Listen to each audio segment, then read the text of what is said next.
Hey,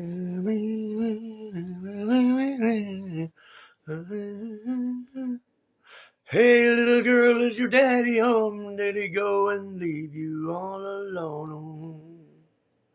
I got a bad desire. Oh, oh, oh, I'm on fire. Tell me now, baby, is he good to you? And does he do to you the things I don't do? Oh, no. I could take you higher. Oh, I'm on fire.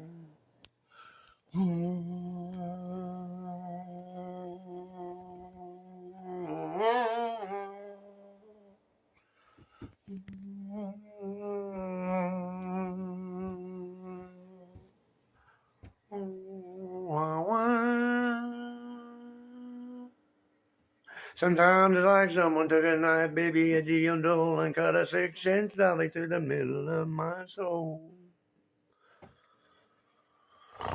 At night I wake up with the sheets soaking wet and a freight train running through the middle of my head. And you cool my desire. Oh, I'm on fire. All right, well, ladies and gentlemen, today is a good day. At least so far so good. I have been in communication with Carissa's sister, okay, and I never had a chance to get to know them. But her sister and I talked, unfortunately, with terrible circumstances. I was buffaloed, ladies and gentlemen, by that young lady. She took advantage of the love I had for her and convinced me that she wanted to get back together with me, but it was all just a plan for her to get out of jail and get high. She came out immediately after my $1,000 was posted and the bail bondsman let her out of the jailhouse rather than come directly here via the bus, which she promised to do. And I thought it was kind of odd when I told her that I would come down and pick her up and that I had a friend that was willing to do that. She was like, no, I don't want you to have to do that. I'll get home. I'll get there. I promise. I love you, Stephen. I will be there. I promise. Don't worry about me. I'm coming. Okay, Carissa, please, if anybody comes up to you that has drugs, please run the opposite direction. I will, Steve. I promise. I want to get my life together.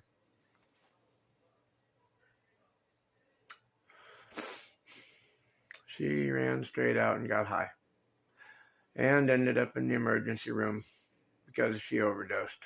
Now, I don't know if that was the plan.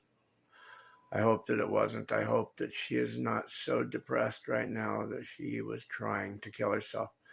I don't think so, because she did call me from the emergency room.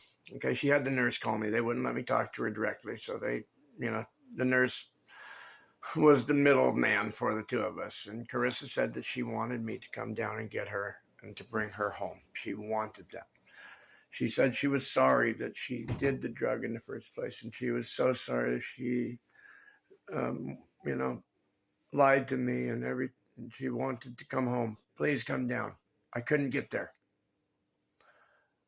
I'm sure you saw my TikTok video and my YouTube video where I was begging the world and anybody that I could get my bag out to either loan me $100 so I could get somebody to drive me down there or to let me borrow a vehicle. I do have a valid driver's license. As a matter of fact, I have a valid commercial Class A driver's license. I am qualified to drive a semi-tractor and trailer down the freeway. Nobody would drive me or let me use their car or loan me the money. I had no way to get there. And I ended up falling asleep while I was trying. And then at 5 o'clock in the morning, I missed a call I saw from the hospital. I'm sure it was Carissa asking, why did you not come to get me, Steve? You said you were coming to get me. Why did you not come to get me, Steve? Nobody's heard from her since. And I'm terrified because she doesn't have a whole hell of a lot of hope left inside of her. And this is another APB. That's All Points Bulletin. Alert, alert. Help, help, help. Please, ladies and gentlemen. Anybody out on planet Earth, if you have spoken to Carissa Graf, please call 911 and have her picked up and taken back into custody because she has lost the will to live. She thinks that she cannot get her life back in order. She cannot get her children back, and it's never going to get any better. She believes that with all of her heart. I bailed her out. It cost me $1,000. I bailed her out. She knew it was every dime that I had, and rather than come home and she went and got high. That's either due to the addiction being that strong or she's lost her desire to live. Either way, she needs help desperately, ladies and gentlemen. Now, I love that girl with all my heart, but I screwed up terribly when I bailed her out. She needed to stay locked up where she couldn't harm herself and use drugs and get the treatment that she needs, because when she's out and she's on drugs, she will not get treatment. She'll spend all day long talking about how tomorrow she's going to get into treatment and she's going to get all of her things taken care of and she's going to get her son back and she can't wait and she loves her child.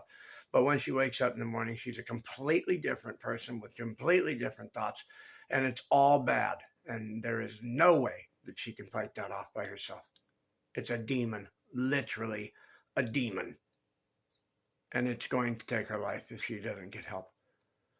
So from the bottom of my heart, and on behalf of Carissa's family and anybody that cares about her, if you know her, if you're talking to her, if you know where she is, please have her picked up by the authorities. She needs help. It's literally life and death. So please help if you can. Okay? There's so much more that I have to share and will be sharing with everybody. I'll get to that in the next story. Carissa's family I can't tell you how sorry I am. I thought, I love her so much. I can't help it. And when she called she had her friend get a hold of me because she didn't know how. Had a friend get a hold of me and get my information. He gave my information to her, and she called me, and we talked probably 20, 25 times in the last 3 or 4 days. She was calling me at first once, and we talked, and then the next day she, mentioned she needed money to be bailed out and how much, and I, told her that I would do it, but I wanted, be part of her life. And she didn't have to be my partner or my wife or anything, but as long as she was my friend and she was committed to getting clean and being healthy and getting her children back and, all of that stuff, that I would be willing to help her. And she fooled me into thinking that she wanted those things. See, I'm still not positive. This is all so new. I don't know exactly what's happened, and I'm not going to judge her. I do know she has a drug addiction problem, and I do know she has a mental personality issue. And I know that I got her out of jail, and I know she was out of jail, and I know she overdosed on fentanyl, and I know she went to the emergency room. And that's all I know. I don't know what her intentions were when I was speaking to her on the phone. I don't know what happened while she was out. I don't know anything. I wish I did. As I learn, hopefully I'll learn, and this will have a happy ending. I hope and pray. Carissa, if you happen to see this, I love you with all my heart, and I would do it all again. I just wish you would have been honest with me and yourself and your family, and that you would allow all of us to work together to get your life on the right track and to get your son back from CPS, because that little boy needs his mother and he needs a good father figure, and I would like to be that for him. And that offer will stand forever. But you need to do your part too. So Carissa, if you get this video, if you watch this, please turn yourself in. Or call me immediately at 360-286-9177. That goes for anybody out there. If you talk to Carissa, if you know where she is, call me directly. My cell number is 360-286-9177. Thank you, ladies and gentlemen. God bless, and please, God, for the love of you, let Carissa be safe and sound and come out of this on the right side.